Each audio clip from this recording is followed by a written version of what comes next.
이재명 더불어민주당 대표가 두 번째 검찰 소환장을 받아들고 고심에 빠졌습니다. 불응 쪽으로 무게가 실리는 것으로 보이지만 당내에서는 정면 돌파를 권하는 목소리도 나오고 있는데요. 어떤 결단을 내릴지 주목됩니다. 네, 관련 정치 이슈들 더불어민주당 조응천 의원과 얘기해 보겠습니다. 안녕하십니까? 예, 안녕하세요. 네. 자, 민주당 얘기부터 해보겠습니다. 이재명 대표 일단 28일이니까 내일 모레잖아요. 네. 소환 예정 날짜는 그렇게 돼 있습니다. 그런데 일단 광주 경청 투어 일정 때문에 갈 수가 없다는 입장인 것으로 전해지고 있는데 이 대표 의도와는 상관없이 이게 민생 그 행보가 약간 좀 퇴색되는 거 아닌가 지금 상황에서 그런 생각도 좀 듭니다. 의원님 어떻게 보셨어요? 검찰의 소환도 조금 어색하긴 합니다. 어색합니까? 예, 뭐냐면 지금 서울중앙지검, 수원지검, 성남시청 이렇게 세 군데에서 수사가 진행이 되고 있잖아요.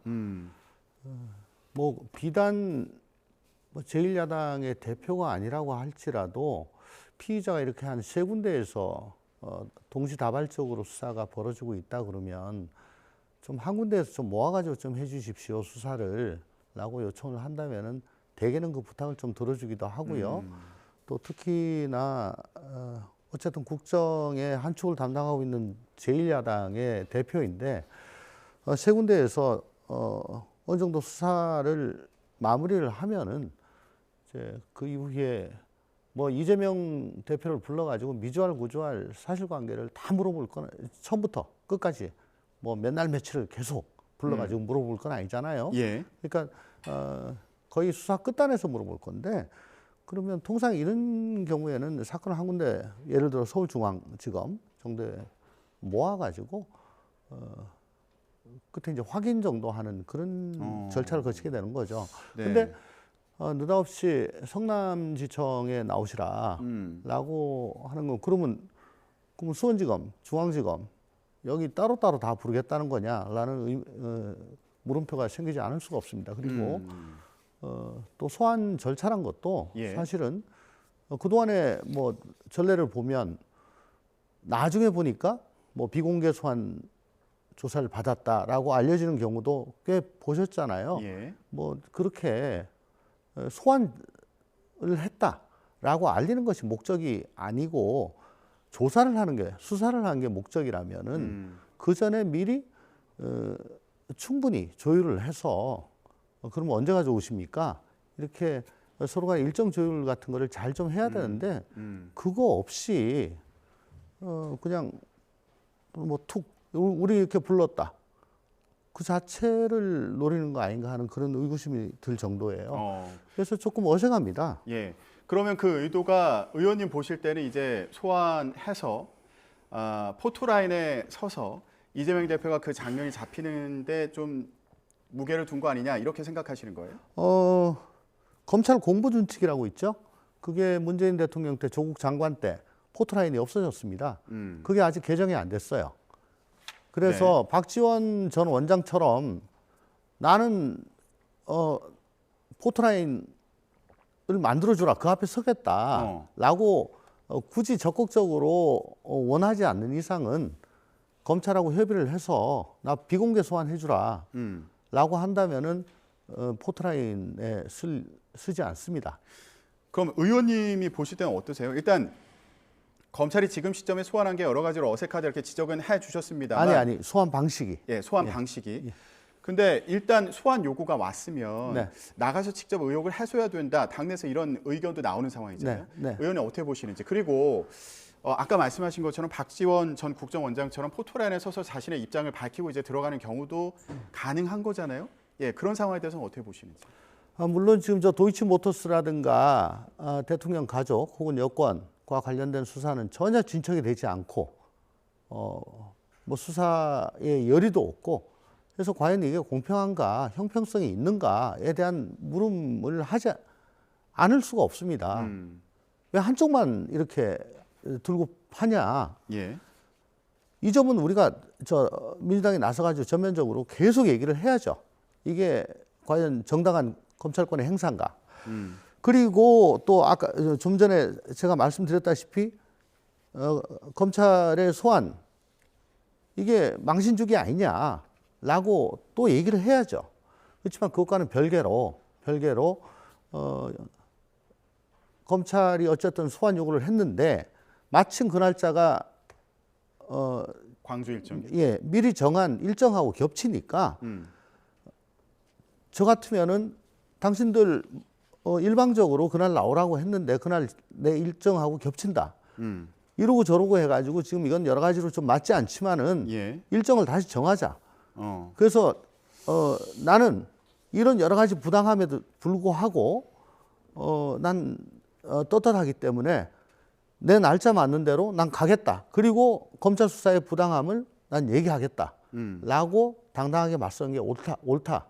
그러면 국민들께서도 아 정말 이 대표가 떳떳하구나. 예. 잘못한 게 없구나. 그렇게 인정을 해 주실 것이다. 예. 라고 생각을 합니다. 그런데 이재명 대표 이제 입장을 보면 SNS에 올린 글을 보면 어떤 어려움에도 책임을 포기하지 않겠다. 이런 취지의 이제 글을 올렸는데 네. 이게 일단은 제1야당 대표로서의 책임을 져버리지 않겠다라는 의미로 들리기도 하면서 네. 언론에서는 이거 검찰 조사에 이제 정면 돌파하겠다라는 취지로 해석을 하는 경우도 있어서요. 근데 또 발언을 보면 28일엔 나가지 않겠다 이런 취지로 또 들리기도 네, 하고. 뭐 그건 나가지 않겠다로 저는 들었고요. 그리고 뭐 대통령 가족부터 먼저 해라라고 또 말씀도 하시고 그렇게 했는데 어쨌든 그러니까 부당한 것, 형평성을 잃은 것은 계속 얘기를 해야 되는데 그건 그거고 그건 계속 얘기를 하되 예. 또 대한민국 국민으로서 뭐 검찰 수사가 부당하고 형평성을 좀 잃었다고 하더라도 대한민국 사법 절차가 정하고 있는 그 법적 절차는 또 따라주면서 부당한 거를 예. 얘기를 하는 게 맞지 않나 그 말씀이죠. 지금 이재명 대표 같은 경우는 제3자 뇌물죄로 나와서 조사를 받으라는 거잖아요. 네네. 이런 경우에는 서면 조사가 어렵다는 얘기도 있던데 어떻습니까? 제3자 뇌물죄가 뭐 특별히 서면 조사가 어렵다. 그건 뭐 조금 전 동의하기 힘듭니다.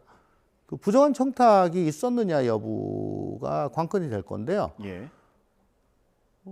이 건 성남 FC 관련된 건은 사실관계에 대해서는 다툼이 거의 없는 걸로 알고 있습니다. 사실관계는 거진다 지금 다 나와 있고요. 다만 거기에 대한 법리적인 해석이 지금 쟁점이 되어 있는 걸로 알고 있거든요. 예. 그래서 뭐 그 정도라면은 모르겠습니다. 여기에 대해서 어떻게 생각하냐라는 정도기 때문에 굳이 뭐 이걸 대면 조사로 꼭 해야 된다? 그거는 아닌 걸로 저는 뭐 생각을 예. 합니다. 하지만 소환 요구가 온 이런 상황에서 이재명 대표가 당당하게 나가서 의혹을 해소할 필요도 있다. 그렇습니다. 예, 이런 말씀이시고요. 최근에 지지율 얘기를 많이 하게 되는데요. 네. 윤석열 대통령 지지율은 좀 상승세를 보인다 이런 분석인데 민주당과 국민의힘 지지율 추이를 보면 이 격차가 좀 좁혀지는 것으로 나타나는 결과가 나와서요. 어떤 데는 좀 뭐 역전되기도 하고 그렇죠. 그렇죠. 예. 오늘 준비한 여론조사 같은 경우에는 민주당과 국민의힘 사이에 지지율 조사가 지난주와 이번 주를 비교해 봤을 때 줄어든 것으로 예, 나타났습니다. 자, 이 배경이 이재명 대표 문제와도 좀 연관되는 건 아닌지 어떻게 보고 계십니까? 예, 뭐 저도 동의합니다. 뭐 솔직히 말씀드려가지고 윤석열 정부 7개월의 국정은 뭐 거의 참사 수준이었다. 저는 개인적으로 그렇게 생각합니다. 예. 최근 들어가지고 뭐 3대 개혁하겠다라고 발표하고 또 화물연대에 대해서 단호하게 대처한 거. 그거 하기 전까지는 도대체 이 정부가 뭘 하려고 하는 건지, 대한민국을 어떻게 이끌고 가려고 하는 건지 저는 알 도리가 없었어요. 예. 그리고 국민의힘 완전 친윤 혹은 기득권 우파 중심으로 재편됐습니다. 이준석 대표 축출하고 난 다음에 그리고 대통령의 의중에 따라 가지고 전당대회를 목전에 두고 당원 100%로 대표를 선출한 걸로 뭐 그렇게 쑥 바꿔버리잖아요. 예. 그러니까 용산의 들러리로 전락한 거 아니냐. 뭐 별로 괄목상대할 게 지금 없거든요. 예. 거기다가 가장 제가 정말 참 기가 막힌 거는 이 12구 참사 발생했습니다. 근데 거기에 대해서 현장에서 고군분투한 사람들에 대해서만 책임을 묻고 뭐 수사를 하고 구속영장을 뭐 친히 많이 하고 있지, 실제 책임져야 될 사람들에 대해서는 수사도 안 하고 책임도 묻지 않고 여전히 그 자리에 앉아가지고 아무도 잘못됐다는 얘기도 안 하고 유족들과 국민의 영린을 건드리는 얘기만 하고 있어요. 아니, 이런 상황에서 어떻게 국정수행 지지율이 올라가고 여당의 지지율이 뭐 어떤 건 올라가고 우리 민주당은 왜 그 반사이익을 못 얻냐? 오히려 국민의힘이 반사이익을 얻는 거 아니냐 이런 말씀으로도 들리네요. 아니, 그러니까 이런 민주당 내부 상황에서 상황으로 인해서. 이건 아이러니죠. 그건 바로 뭐냐? 우리 민주당 전체가 방탄 프레임, 힘자랑 프레임 여기에 엮여서 우리가 뭘 하든 간에 우리가 대안과 희망 혹은 비전과 전략 이런 걸 뭐 제시를 해봐야 그게 투영이 되고 있지는 않습니다. 예. 그러니까 대안 세력 혹은 뭐 수권 정당으로서의 이미지가 되지 않고요. 내내 그냥 방탄만 하고 있는 걸로 보여지기 때문에 예. 여론조사가 그런 식으로 나온 거다라고 저는 생각을 합니다. 예, 국민의힘과 민주당 사이 격차가 오차범위 내의 차이를 보이고 있지만 이제 그 차이가 좁혀지고 있는 상황에 대해서 얘기를 해봤고요. 이재명 대표가 이제 이런 상황 속에서 문재인 전 대통령 사저를 방문한다는 얘기가 또 전해졌어요. 네. 그리고 노무현 전 대통령 묘역을 참배하겠다 이런 얘기도 있고요. 네. 이거 두고 이제 언론에서는 다 친문을 향해서 단일 대우를 좀 강조한 거다. 어디에서는 운명 공동체라는 메시지를 내려고 하는 거다. 뭐 이런 얘기도 하고 있습니다. 의원님도 그렇게 보세요? 아니, 같은 당 출신 전직 대통령 근처에 행사가 있어가지고 갔다가 오히려 사저 방문하지 않고 그냥 쓰고 와버리면 그게 좀 이상한 거 아닙니까? 묘역에 참배 안 하고 그냥 오면 그게 이상한 거 아닌가요? 저는 저 이재명 대표 쪽만 이렇게 수사를 하다가 갑자기 서해 사건으로 또 같이 막 하잖아요. 예. 이게 어떻게든 친명과 친문을 한 꾸러미로 같이 묶어가지고 도저히 저 둘이 분리될 수 없게 한 묶음으로 해서 민주당 전체를 방탄 정당으로 묶기 위한 고도의 전략으로 그렇게 봅니다. 예. 그런 상황에서 이재명 대표가 친문을 향해서도 손을 내미는 거 아니냐 이런 시각도 있는 거잖아요. 뭐 저는 뭐 그런 느낌은 잘 그 못 정도의 받겠습니다. 메시지를 내는 거 아니다. 그냥 예. 자연스럽게 만나는 거다 이런 아니, 말씀이시죠. 그건 도리죠, 도리. 근데 최근에 보면 뭐 박지원 전 국정원장 복당을 허용한다거나 네. 그리고 친문계 정태호 의원 같은 경우에 이제 민주연구원 원장으로 또 임명을 했잖아요. 이런 상황과 이제 연관시켜서 이런 해석들이 나오고 정태호 있었고요. 원장 같은 분은 노무현 대통령 때나 문재인 대통령 때 청와대에서 각종 정책 파트에서 비서관이나 수석을 계속 역임을 하신 분이에요. 예. 뭐 정말 널리 알려진 정책통입니다. 그렇기 때문에 저는 발탁을 하신 걸로 알고 있습니다. 알겠습니다. 자, 연말 특별사면에 대한 얘기도 네. 또 해봐야겠는데 김경수 전 지사 같은 경우에요. 이제 사면만 되는 거잖아요. 복권 없는 사면이 이제 될 것으로 보이는데 그러면 2028년 5월까지는 피선거권이 제한이 돼서 뭐 총선이나 대선이나 다 나설 수 없는 그런 상황인데 당내에서는 어떤 역할을 할 수 있다. 또 의미 있는 행보를 할 수 있다. 이런 시각들도 있습니다. 예, 의원님 전망은 어떠세요? 우선 뭐 당내 행보 의미 있는 뭐 행보 말씀드리기 전에 제가 저 검사할 때 법무부에서 혹은 청와대에서 그 사면 실무를 아주 많이 담당을 했어요.